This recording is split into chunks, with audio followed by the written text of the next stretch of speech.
Vale, vamos a escuchar ahora a Carlos Vega Hidalgo. Él es graduado en Humanidades y Patrimonio por la Universidad de Castilla-La Mancha y máster en Patrimonio Audiovisual por la Complutense. Es técnico superior de laboratorio de fotografía y actualmente doctorando en el programa de Ciencias de la Documentación de la Complutense. Tiene además un contrato predoctoral. Su campo de investigación analiza la documentación fotográfica y el trabajo de los reporteros gráficos durante los periodos de la Segunda República y la Guerra Civil. Cuando quieras. Nos va a presentar, perdón, que no he dicho el título, nos va a presentar Edward Ferch en los frentes de guerra 1936-1939. Gracias.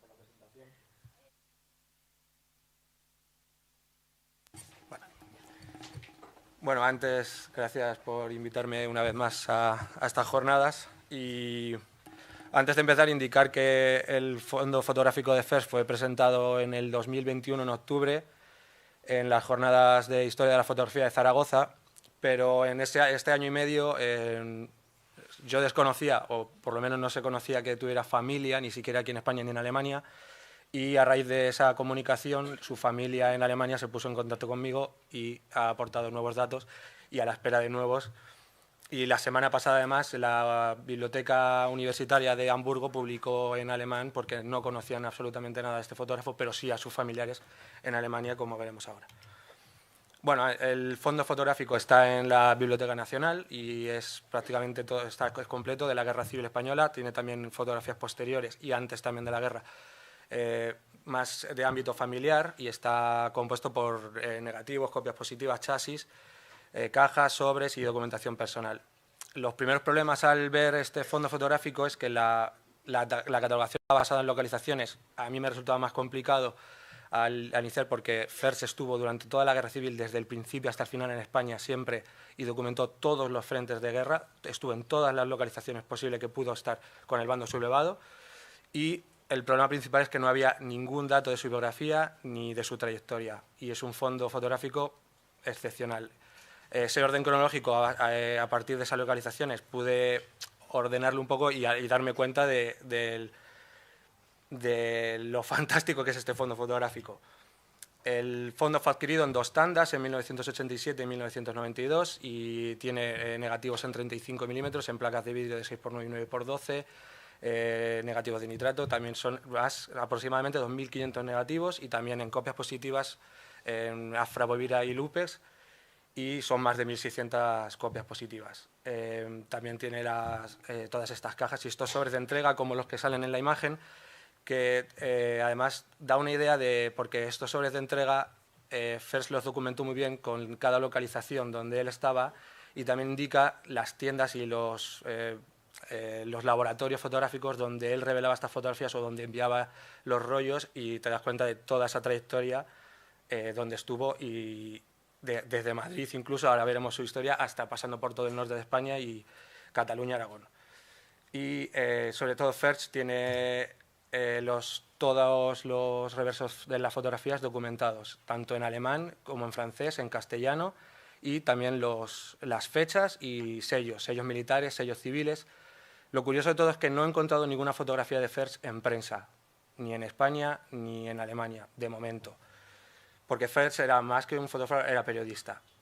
Y también, a partir de algunas fotografías que él tiene, que compañeros de él durante la Guerra Civil le enviaron, he podido la cámara, no la he visto salvo en una o dos con una Leica 2, pero esta cámara que lleva en casi todas es una Walter Talbot, y lo sé por un sobre de entrega de esa tienda en Alemania, y esta cámara.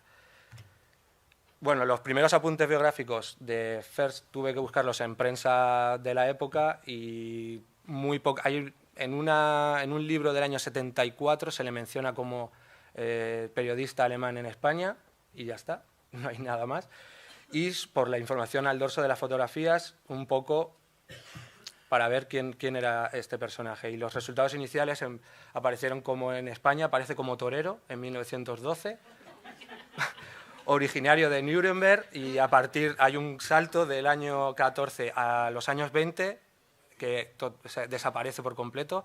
He preguntado a la familia, estoy esperando, porque no sé si se vuelve a Alemania o participa en la Primera Guerra Mundial. Desaparece por completo, pero ya aparece como periodista, escritor y traductor de obras teatrales, junto con Margarita Nelken, del alemán al español y como periodista de la agencia Ulstein y luego como corresponsal de guerra. Y los nuevos datos aportados por la familia es que, ahora veremos, pero estas son las primeras pistas que aparecía, como joven alemán desea cambiar lecciones español-alemán con persona distinguida. Es en diciembre de 1912, con 21 años, 22 años, y el año siguiente ya aparece como torero. Los otros 3 toreros abandonaron la afición, pero no así Fers, quien se presentó nuevamente este año en la Plaza de Madrid y esta vez en traje de luces. Había, por lo visto, una afición de alemanes que querían dedicarse al toreo. En el año 12, a estos 3 toreros alemanes les dieron, o sea, se echaron para atrás, pero Fers volvió a participar y aparece en traje de luces. Esta fotografía es del año 12, de prensa, y esta fotografía de 1914 me la enviaron, después de hablar en Zaragoza, me la envió su familia, que la tienen ellos, y era apodado El Alemán. Y es en la Plaza de Toros de Madrid, en 1914, y esta fotografía no la tenía la familia y me la envió, a quien quiero agradecer, porque es curioso. Además, el pie de foto de la prensa es joven alemán de distinguida familia, que después de haber tomado parte en varias becerradas, con gran éxito, se ha dedicado al toreo. Gracias a la familia Fers he encontrado a sus 2 hermanos. Yo desconocía, cuando en Zaragoza desconocía a sus hermanos. Fueron militares, optaron por la carrera militar. Su padre era un, digamos, político en los asentamientos prusianos, es como un embajador, digamos, y estos 2 hermanos optaron por la carrera militar y llegaron a ser generales, lucharon en la Primera Guerra Mundial, en la Segunda Guerra Mundial, e incluso Friedrich Fers fue uno de los que después de la Segunda Guerra Mundial reorganizó el ejército alemán y participó además hasta el año 76 en la OTAN, y su hijo igual. Y Hermann Fers fue uno de los que capituló el ejército alemán en Nuremberg. La familia Fers, por parte alemana, es parte de estos 2 hermanos, porque no tengo constancia de que Fers, el fotógrafo, tuviera hijos.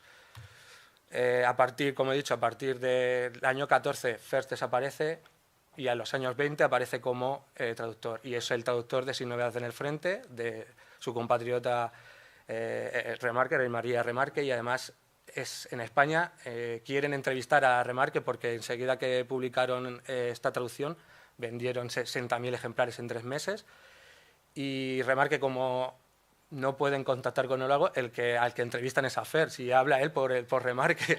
Es curioso porque, bueno, mi compatriota está muy ocupado con eso, pero bueno, yo hablo que he traducido el libro. Muy importante es su mujer, Erna Fers, que era nacida en Argentina. Él la llamaba la argentinita. Lo sé porque en los sobres de entrega de estas fotografías tiene fotografías de ella en la que él ha puesto la argentinita, Erna, mi mujer, en el castellano. Es alemana, pero nacida en Argentina y volvió a Alemania, y es de formación arquitecta. Además, colaboró con Mercadal para hacer el ensanche de Ceuta, ganaron el premio, pero luego no se llevó a cabo.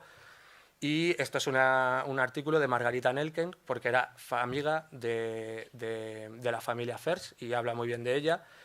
Y Erna Fers, de su apellido de soltera es Rosenthal.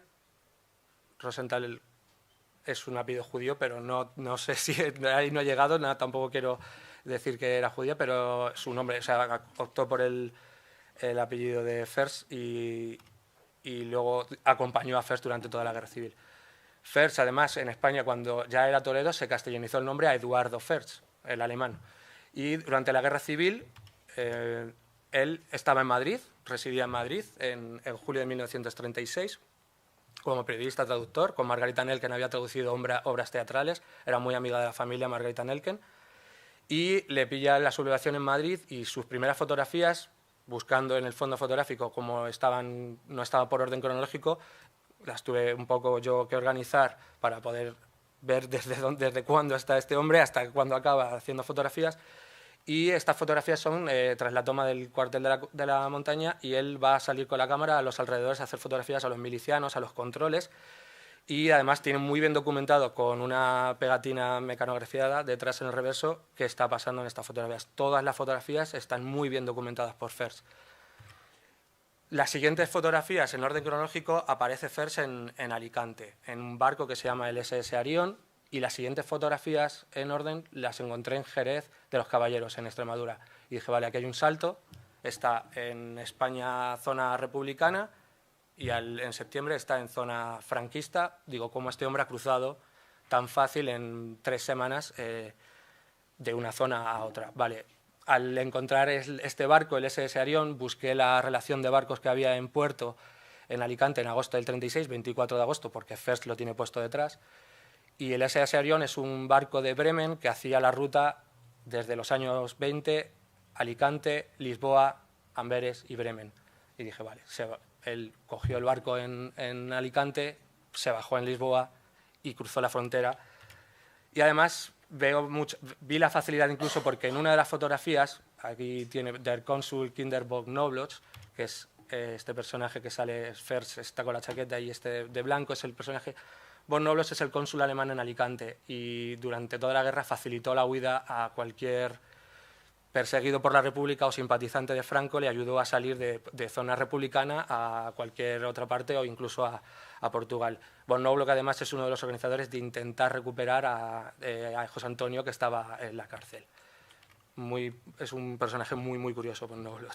Luego además se asentó siguió en España y en la zona de Cádiz hizo los camping de bungalows en los años posteriores.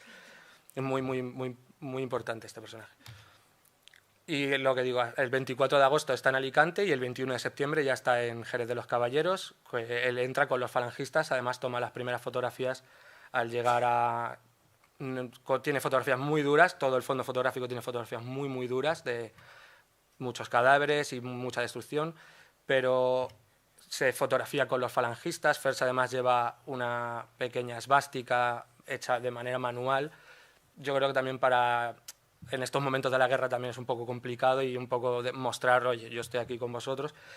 Siempre está con los falangistas, está muy cerca a los soldados. First sabe hablar castellano perfectamente, lleva aquí 20 años o más y no tiene ningún problema.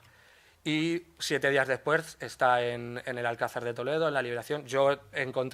Me interesó esto porque mi investigación principal para la tesis es el asedio del Alcázar. Vi estas fotografías, me parecieron increíbles, pero cuando vi todo el fondo fotográfico dije, es una maravilla. First además retrata a todos los defensores del Alcázar. Los retratos de First son espectaculares. Tiene un trato con la gente tan cercano que a mí me sorprende muchísimo. Está siempre en primera línea. Entra en vanguardia con los soldados o a las pocas horas de haber ocupado una población. Se está moviendo por toda España, por todos los frentes. Está en Brunet, está en el norte. Está siempre además desde el Hotel Niza, en San Sebastián, que es sede de los periodistas extranjeros en el norte. Esta es una serie de retratos que tiene muy, muy buenos. Sinceramente tiene muchísimos, tiene cientos de retratos de todo tipo de soldados, de falangistas, de mujeres, muy, muy buenos. Eso muestra una cercanía con las personas en el frente muy interesante y lo importante de su mujer. No sé en qué momento Erna se junta con First durante la Guerra Civil, porque en el barco, en el Arión, ella no está, pero no sé en qué momento se unen y siempre está prácticamente con él en San Sebastián o moviéndose. Incluso ella hace fotografías en las que sale. Ellos viajan, hacen turismo por los frentes de guerra, vuelven a Toledo y se hacen fotografías en el verano del 37, están en la zona del norte, en Asturias, cuando ha caído el frente norte, están visitando zonas de playa y siempre van con una escolta. Y fotografías en las que aparece él están hechas por la mujer o por compañeros de First. Se junta mucho con periodistas alemanes y portugueses e italianos, con José Pesadi o Hans Rosser. Hans Rosser fue espía además fue un espía alemán y tiene mucha relación con estos personajes. Y las primeras conclusiones, y que siguen siendo, porque además el First da mucha información todavía, es el que es un fondo fotográfico excepcional por la calidad y la cantidad de material que tiene. La recuperación de Edward First, porque lleva en la biblioteca desde el año finales de los 80, principios de los 90, y no se sabía absolutamente nada del personaje ni de su trayectoria. Valoré el recorrido porque en Zaragoza presenté un mapa de España y todos los puntos donde él había estado. Es increíble la trayectoria durante la guerra. Aportación como nueva documentación fotográfica que desde los finales de los 80 está en la Biblioteca Nacional y que abre una multitud de campos de investigación por todos los compañeros que tiene, por sus fotografías, tanto en 35 milímetros como en documentación fotográfica, negativos y copias positivas, increíble. Y que no ha cerrado y que poco a poco voy sumando gracias además a la familia en Alemania, que desconocía por completo yo que tuviera familia. Nada más. Muchas gracias.